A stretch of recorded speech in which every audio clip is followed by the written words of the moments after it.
you really have to point to that right now. We're out of earnings season, and the market is focused on Fed policy and Fed speak now, trade policy second, and then everything else. Even political instability around the world doesn't seem to shake the market's ability to just keep rallying forward and looking for that piece right now. So you really have to point to that. Now, I do think Jay Powell really tried to thread the needle today in his speech and give something to everybody. Hey, I still have my independence, but President Trump, I am listening to you.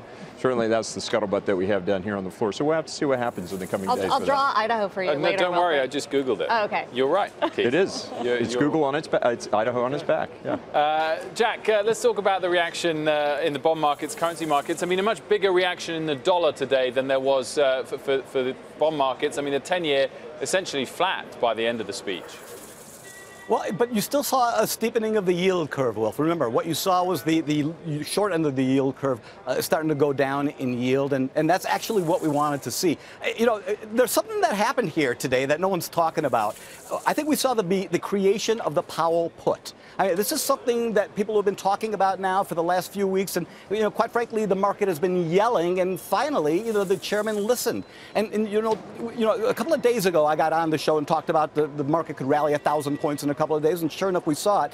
If we see the other part of the headwinds that are in front of us, and that is tariffs, start to get some relief, then watch out. We're talking about a potential melt-up scenario, and it could be a December to remember. So all of this is being factored in, and the fact that you have got a steepening of this yield curve and the way it's being done is very, very bullish for stocks. Rene, are you as optimistic about what we're going to get from G20 and what the market reaction would be? Well, it certainly will help. I'm so happy that we have a traditional Santa Claus rally, but we just had one of those biggest challenges removed today with the indication that the feds are going to kind of slow things down. So that obviously is a big, powerful impact to the markets.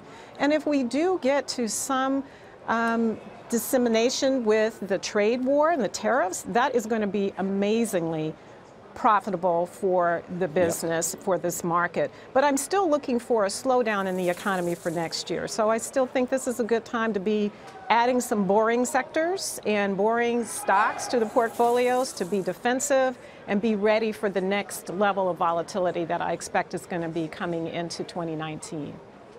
Keith, clearly we were due a bit of a bounce, which we've had over the last few sessions. Does this now continue, or is this a sort of one-off repricing based on slightly altered hike expectations for next year? Well, we have been persistently oversold, and in fact, the Dow and the NDX, the NASDAQ 100, hit our oversold readings a week ago yesterday, so we did expect a bounce. But the one thing that will make it continue, or give me hope that it will continue, if you're a bull, let me say that, is the Russell needs to lead us out of this. This has been something that's been persistently lagging.